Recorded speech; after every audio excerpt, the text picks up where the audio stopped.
காட்சியில இருந்து என்ன தெரியுதுன்னா, ஒரு பொண்ணுடைய மானம் கற்பு அப்படின்னு நீங்க சொல்றது எல்லாம் அவ அதை எப்படி எடுத்துக்கிட்டு முன் வரா அப்படிங்கறத பொறுத்துதான் இருக்கு. அதுல 2-3 படத்துல மட்டும்தான் கருப்பான பெண்களை லீட் ரோலோவோ இல்ல அவங்களுக்கு ஏதாவது இம்பார்ட்டன்ஸ் கொடுத்தோ நடிக்க வைப்பாங்க.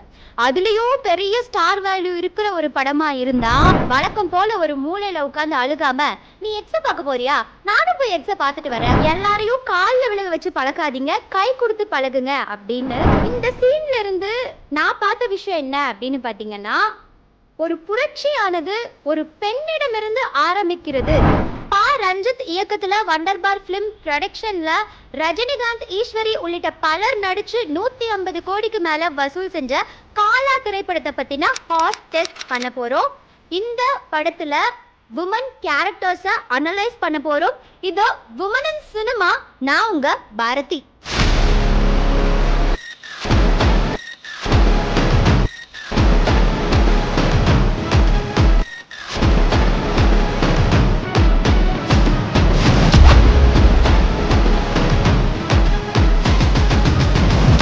பெண்களை இழிவுபடுத்துற மாதிரி இல்லைன்னா கொடுமைப்படுத்துற மாதிரி ஏதாவது காட்சிகள் இந்த படத்துல அமைக்கப்பட்டிருக்கா அப்படின்னு பாத்தீங்கன்னா, இந்த படத்தோடைய கிளைமேக்ஸ்ல ஒரு கலவரம் நடக்கும். அந்த கலவரத்துல புயல் அப்படிங்கிற பெண்மணியும் எல்லாத்துக்கூடயும் சேர்ந்து ஃபைட் பண்ணிட்டு இருப்பாங்க. அப்போ ஒரு சில குரூப் ஆஃப் ஆட்கள் என்ன பண்ணுவாங்கன்னா, புயலோட ஆடையை அகற்றிடுவாங்க. அந்த டைம்ல புயல் அந்த ட்ரெஸ்ஸை போய் எடுக்காம அங்க இருக்கிற ஒரு கட்டை இருக்கும், அந்த கட்டை எடுத்துட்டு மற்றவங்கள அடிக்க போவாங்க. இந்த காட்சியிலிருந்து என்ன தெரியுதுன்னா, ஒரு பொண்ணுடைய மானம் கற்பு அப்படின்னு நீங்க சொல்றது எல்லாம் அவ அதை எப்படி எடுத்துக்கிட்டு முன் வரா அப்படிங்கறத பொறுத்துதான் இருக்கு அப்படிங்கறத இந்த காட்சியின் மூலியமா ரொம்ப அருமையா வெளிப்படுத்தியிருப்பாங்க. சோ ஹராஸ்மெண்ட்டுக்கு நம்ம தரக்கூடிய பாயிண்ட் 1. இந்த படத்துல பெண் கதாபாத்திரங்களை ஒரு காட்சி பொருளாவோ இல்ல ஒரு கவர்ச்சி பொருளாவோ காட்டியிருக்காங்களா அப்படின்னு பாத்தீங்கன்னா இல்ல, அந்த மாதிரி காட்சிகள் எதுவுமே இதுல வைக்கப்படல. அதனால அப்ஜெக்டிஃபிகேஷனுக்கு நம்ம தரக்கூடிய பாயிண்ட் 1. இந்த படத்துல பெண்களுடைய நிறத்தை வைத்து ஏதாவது ஏற்றத்தாழ்வு காட்டியிருக்காங்களா அப்படின்னு பாத்தீங்கன்னா, இந்த படத்துல நிறைய கருப்பு நிற பெண்கள் நடிச்சிருக்காங்க. அதுலயும் குறிப்பா ஹைலைட்டா இந்த படத்தோடைய ஹீரோயினுடைய ஸ்கின் டோனே டஸ்கி தான். நம்ம இந்தியாவில் வருஷத்துக்கு ஒரு 1000 படம் வருதுன்னு வைங்களேன். அதில் 2-3 படத்தில் மட்டும்தான் கருப்பான பெண்களை லீட் ரோலோவோ இல்லை அவங்களுக்கு ஏதாவது இம்பார்ட்டன்ஸ் கொடுத்தோ நடிக்க வைப்பாங்க. அதுலேயும் பெரிய ஸ்டார் வேல்யூ இருக்கிற ஒரு படமாக இருந்தால் வெள்ளை நிற கதாநாயகி மட்டும்தான். ஸோ இந்த படத்தில் இது எல்லாத்தையும் உடைச்சிருக்கிறதுனால ரேசிசம்க்கு நம்ம தரக்கூடிய பாயிண்ட் 1.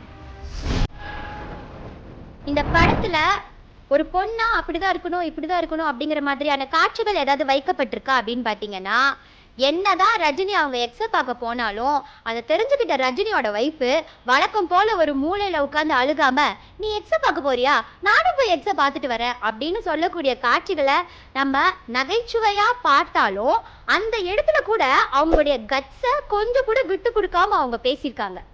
அடுத்ததா இந்த படத்துல லெனின் அப்படிங்கிற ஒரு கேரக்டர் ஒரு இயக்கம் வச்சு நடத்திட்டு வருவாங்க. அந்த இயக்கத்துல ரொம்ப ஸ்ட்ராங்கா ரொம்ப போல்டா இயங்குற ஒரு பெண்மணியா புயல் அவர்களுடைய கதாபாத்திரம் இருக்கும். எல்லாரையும் காலில் விழுக வச்சு பழக்காதீங்க, கை கொடுத்து பழகுங்க அப்படின்னு சொல்ற பகுத்தறிவு சிந்தனை அதிகமா இருக்கிற ஒரு பெண் கதாபாத்திரமா சரீனா அவர்களுடைய கதாபாத்திரம் இருக்கும். இந்த படத்துல கிளைமேக்ஸ்ல ரவிதாதா பூமி பூஜை ஒன்று போட்டுட்டு இருப்பாரு.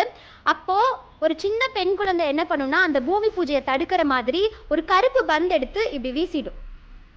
இந்த சீன்ல இருந்து நான் பார்த்த விஷயம் என்ன அப்படின்னு பாத்தீங்கன்னா, ஒரு புரட்சியானது ஒரு பெண்ணிடமிருந்து ஆரம்பிக்கிறது அப்படின்னு சொல்ற அந்த சிந்தனைக்காகவே ஸ்டீரியோ டைப்ஸுக்கு நம்ம தரக்கூடிய பாயிண்ட் 1.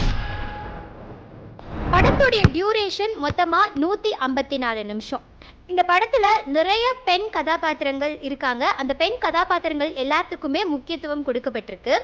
ஹீரோவான ரஜினியை சுத்தியே இந்த பெண் கதாபாத்திரங்கள் எல்லாம் இயங்குறதுனால ஹீரோவான ரஜினிக்கு எந்த அளவுக்கு இந்த படத்துல ஒரு டைம் டியூரேஷன் இருக்கோ அதே அளவுக்கு ஈக்குவலான டைம் டியூரேஷன் இந்த படத்துல வர்ற பெண் கதாபாத்திரங்களுக்கும் கொடுக்கப்பட்டிருக்கிறதுனால ஸ்பேஸுக்கு நம்ம தரக்கூடிய பாயிண்ட் 1. ஓவராலா காலா படத்துடைய ரேட்டிங் 5 பாயிண்ட்ஸ். ஒரு சமூகத்துடைய பார்வை உரையாடலாகுது, உரையாடல் நடைமுறையா மாறுது, நடைமுறை பழக்கமாகுது, அந்த பழக்கம் வழக்கமாகுது, அந்த வழக்கம் தாங்க கலாச்சாரமா உருவெடுக்குது. ஸோ சினிமால நடக்கக்கூடிய இந்த மாற்றம் நிஜ வாழ்க்கையிலையும் மாற்றத்தை ஏற்படுத்தும். அந்த மாற்றத்துக்கு நீங்க எல்லாரும் சப்போர்ட் பண்ணுவீங்க அப்படிங்கிற நம்பிக்கையில உங்களிடமிருந்து விடைபெறும் நான் பாரதி.